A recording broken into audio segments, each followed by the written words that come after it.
April wasn't happy. Before they moved, Mama had said, "Every cloud has a silver lining.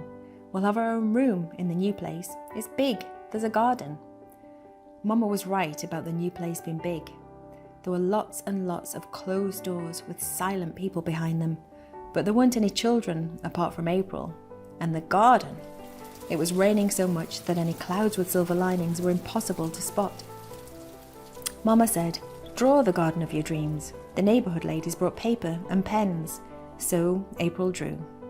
Mama said, smiling, "We'll save our pennies for when we have a place of our own." And then Mama said, "See what else is in those bags." So April looked. There was a doll with tangled blonde hair. There were colouring books filled with somebody else's colouring, and there was a set of cups that stacked. April said, "For a baby."